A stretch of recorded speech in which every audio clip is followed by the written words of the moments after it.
Hey, it's NPR's Book of the Day. I'm Andrew Limbong. I think it's sometimes easy to forget that the Russia-Ukraine war is still ongoing. After, what, months? And I don't mean that in a shamey, finger-wagging way. It's completely natural for it to fade from front-page news every day, and we've got stuff going on in this country, and you've probably got your own personal things to deal with. I get it.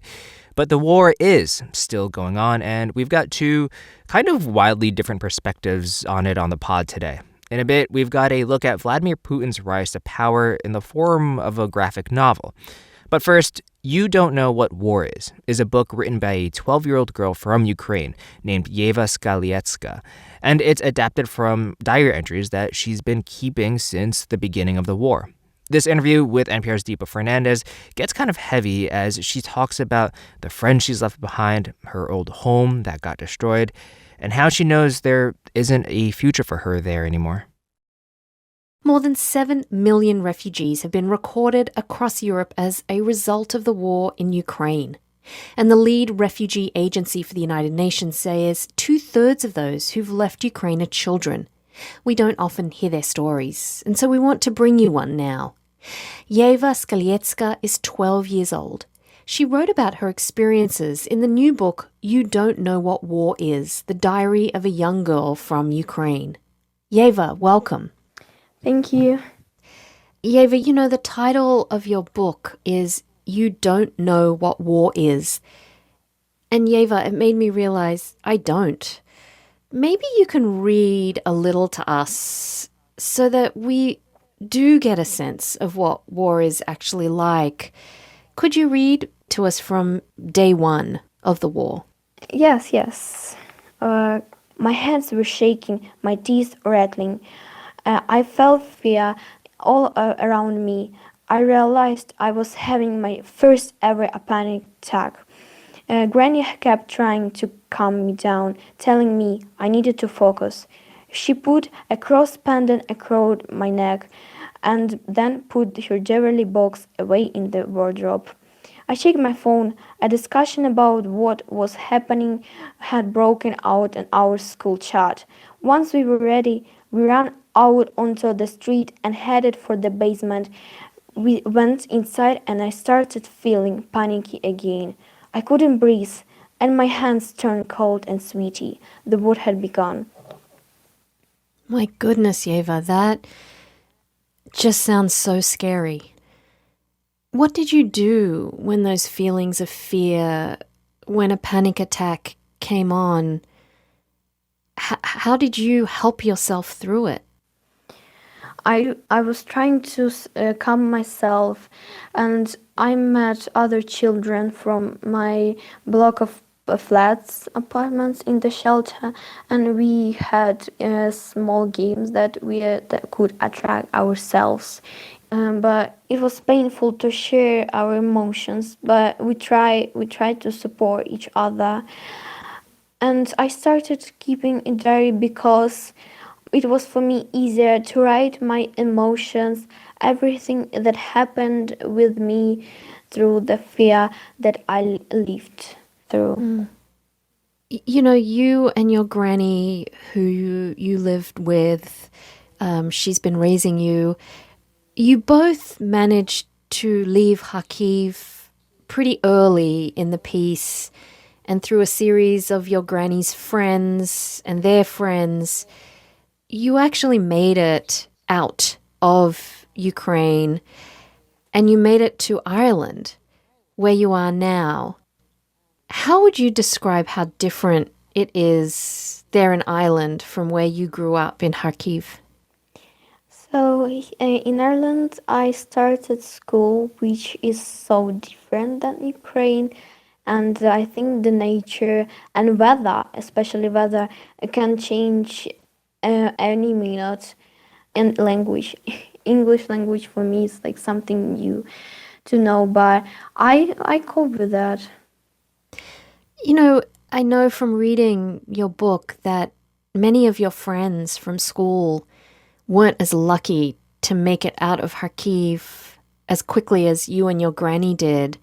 Are you still in touch with your friends, and what happened to other children? Did they make it out? Yes, so some of them, like mostly, at least 3 that I know, they stay in Kharkiv, and actually they said that they afraid.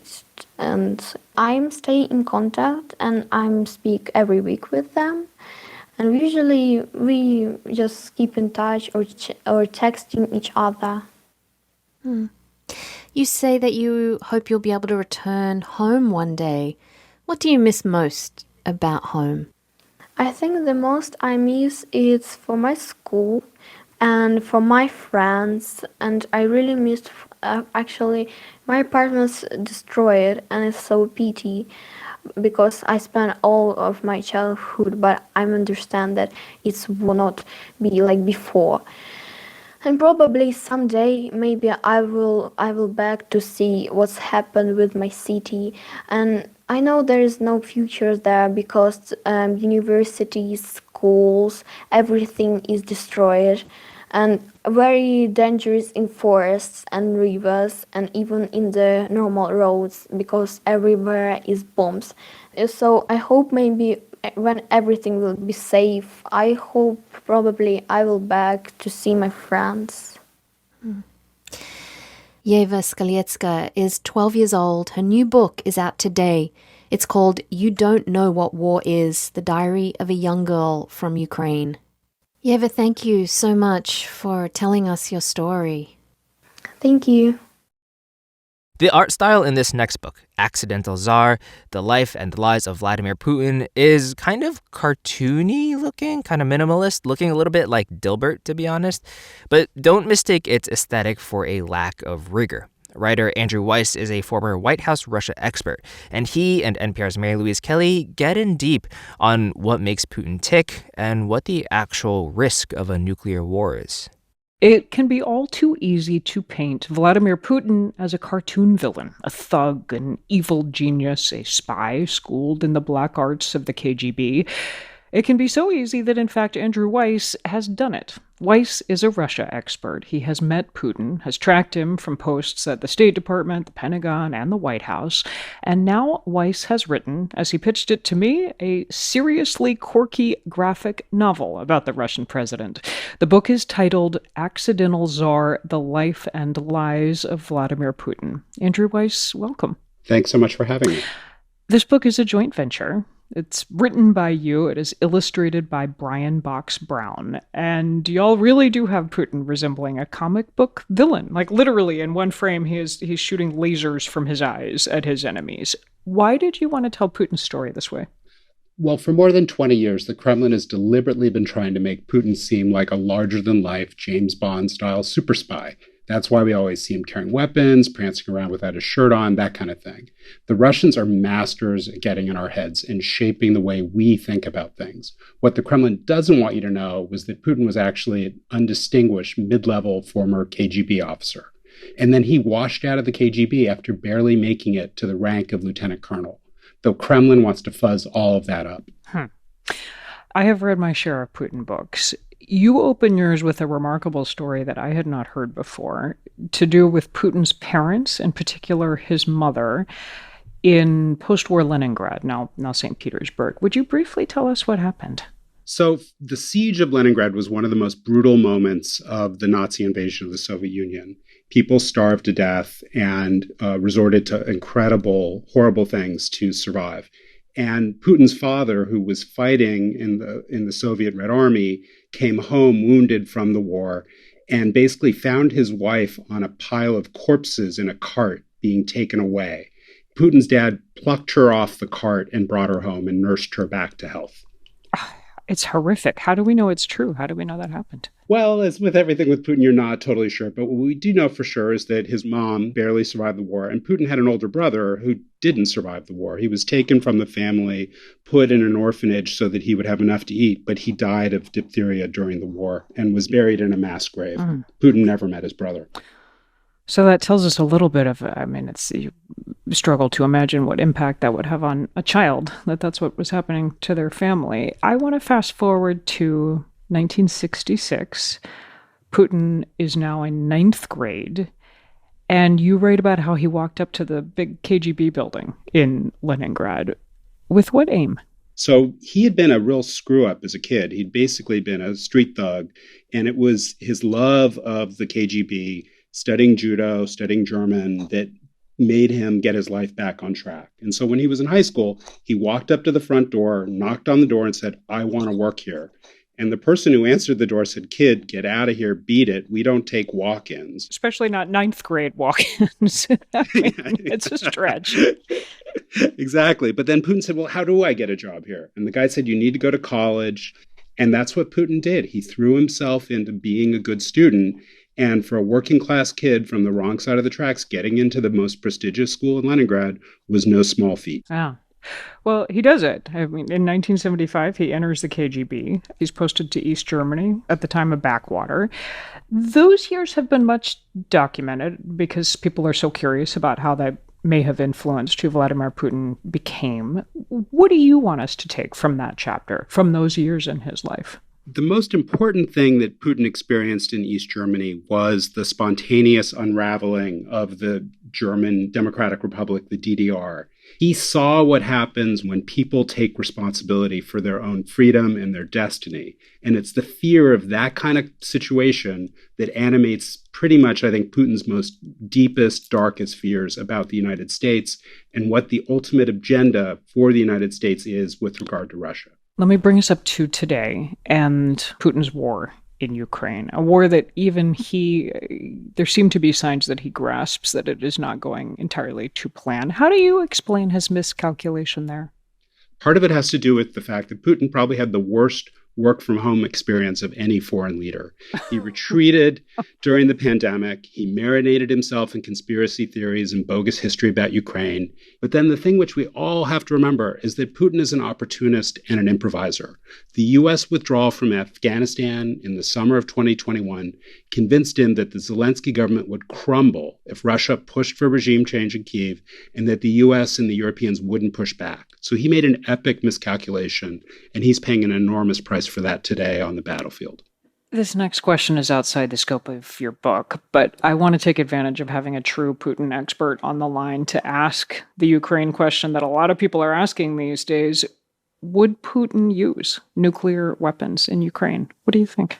The danger when it comes to nuclear weapons, and this is a theme that starts literally on page 1 of the book, is this level of emotionalism and impulsivity that Putin has displayed at key moments in his life. This is a man whose emotions have often gotten the best of him. I saw this firsthand at the White House, and it's part of why leaders like Joe Biden have to take seriously the threats to use nuclear weapons in Ukraine. What was your story? What was your experience at the White House that causes you to say that? So I was in President Clinton's private residence for his farewell call with Putin in early 2001. And at the time, we knew Putin had this hothead streak, and we were really worried about Russian bullying of Georgia, the neighboring country in the South Caucasus. And we told Putin in the phone call, you need to knock it off. And what surprised President Clinton and everybody else who was listening in was how Putin just exploded. He totally lost his cool in this phone call. And it revealed to me that even for all of his image of this cool, calculating, career intelligence operative, there's this hothead, this street tough, not too far underneath the surface. And we all need to be very careful in how we manage a person with that kind of behavior. I was in Russia in 2018 to cover the last presidential election, which he won. A lot of people we interviewed said it wasn't a win so much as an illegitimate coronation to his fourth term. They have presidential elections there coming up in 2024. Are we getting any glimpses of what his plan might be? Putin's trapped. There are no institutions that will allow Putin to hand off power to someone else and be comfortable that he won't end up in a jail cell, either in Moscow or in The Hague, as a result of the horrible crimes that have been committed in Ukraine.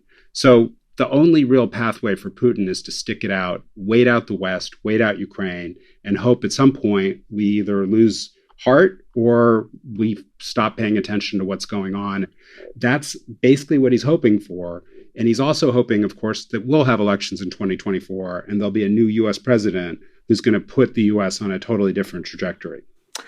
Yeah, it's going to be two very interesting presidential elections to watch in 2024. Andrew Weiss of the Carnegie Endowment for International Peace. We've been talking about his new book, Accidental Czar, The Life and Lies of Vladimir Putin. Andrew Weiss, thank you. Thank you. And that's it for this week on NPR's Book of the Day. Let us know what you think. You can write to us at bookoftheday@npr.org. I'm Andrew Limbong. The podcast is produced by Isabella Gomez Sarmiento and edited by Megan Sullivan. Our founding editor is Petra Mayer. The show elements for this week were produced and edited by Hiba Ahmad, Samantha Balaban, Melissa Gray, Lena Mohammed, Ashley Brown, Gus Contreras, Justine Kennan, Ashley Locke, Catherine Welch, Kai McNamee, and Christopher Intagliata. Beth Donovan is our managing editor. Thanks for listening.